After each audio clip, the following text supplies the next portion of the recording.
Hello, welcome to SL Bina Cakes. I am Sumalata, English assistant, James High School, Archipeta. If you like my videos, like it, share it, and subscribe it. Okay.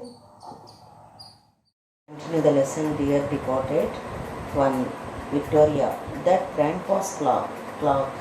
Victoria spoke that it was her grandfather's clock. Mrs. Slater, be quiet. It's our now. Come, Henry, lift your end. Henry. Mrs. Slater, very hot and flushed, staggered in with a pretty old-fashioned bureau containing a locked desk. They put it where the chest of drawers was and straightened the ornaments, etc. There is a knock at the door. The knocking is repeated. Lift your end means here to stand up. Amelia ordered her to shut her mouth. Who? Victoria. Victoria's mouth. She said that it was theirs now. She ordered Henry to stand up. She stagger means walk or move unsteadily, as if about to fall.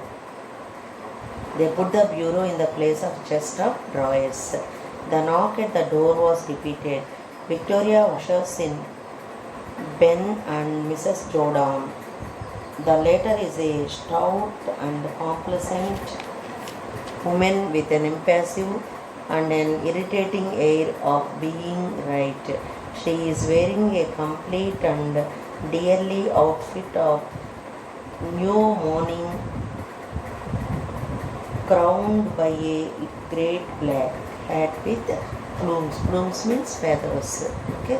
Ben is also in complete new mourning with black gloves and a band around his head. He is rather a jolly little man, but at present trying to adapt himself to the regrettable occasion. Mrs. Jordan sails into the room and solemnly goes straight to Mrs. Slater and kisses her. The men shake hands. Okay. Victoria led Elizabeth and Ben into the house.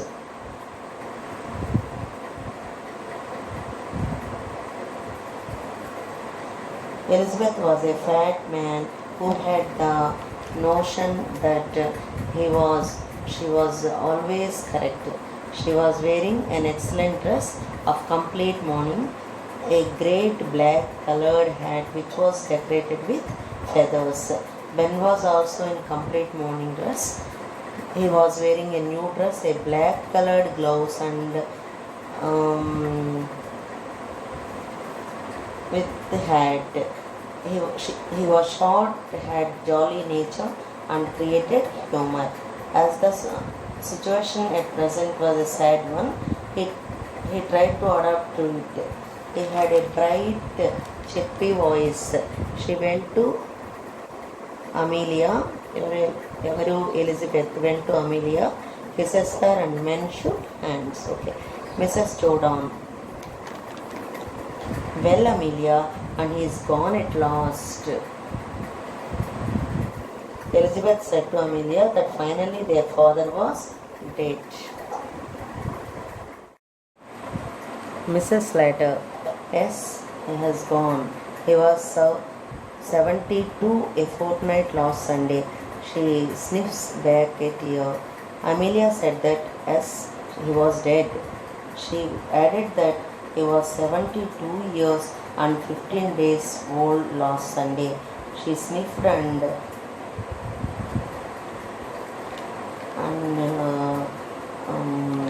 wiped her tears. Ben. Now, Amelia, you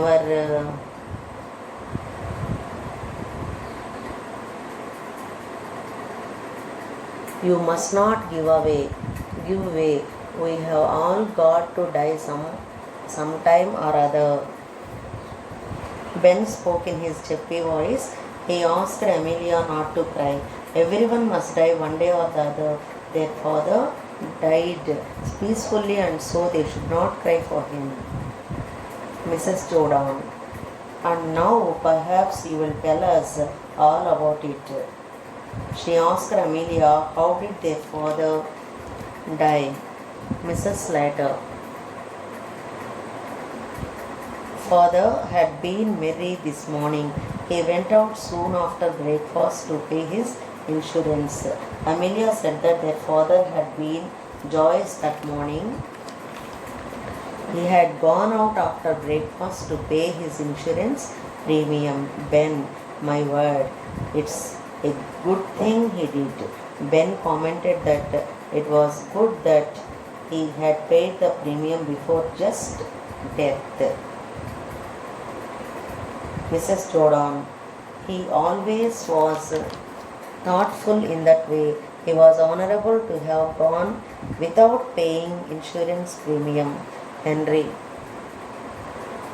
when I came in, I found him undressed, sure enough, and snug in bed. Henry said that he had come. He found their father in his nightdress fast asleep. And when we had finished dinner, I thought I had taken up a bit of something on a tray. He was lying there for all the world as if he was asleep. So I put tray down on the bureau, correcting herself, on the chest of drawers, went to waken him. They put chest of drawers in the place of bureau, and so in reality came from her voice. But suddenly she corrects herself as chest of drawers and went to wake him up. Okay, he was quite cold. After a pause, she told. They wiped their eyes and sniffed back tears. Amelia added that when they had finished eating dinner, she had thought of taking something for their father in a tray. Their father was lying as if he was asleep, and so she placed the tray on the chest of drawers, and she had gone to wake him up. She paused and then continued that his body was cold. Mrs. Slater, rising briskly at length in a business-like tone, well, will you go up and look at him now, or shall we have tea? She asked. Amelia stood up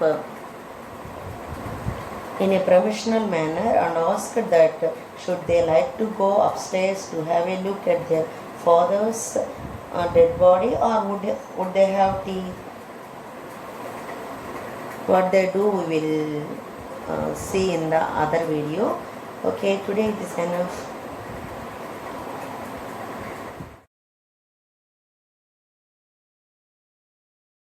Thank you for watching. Bye for now.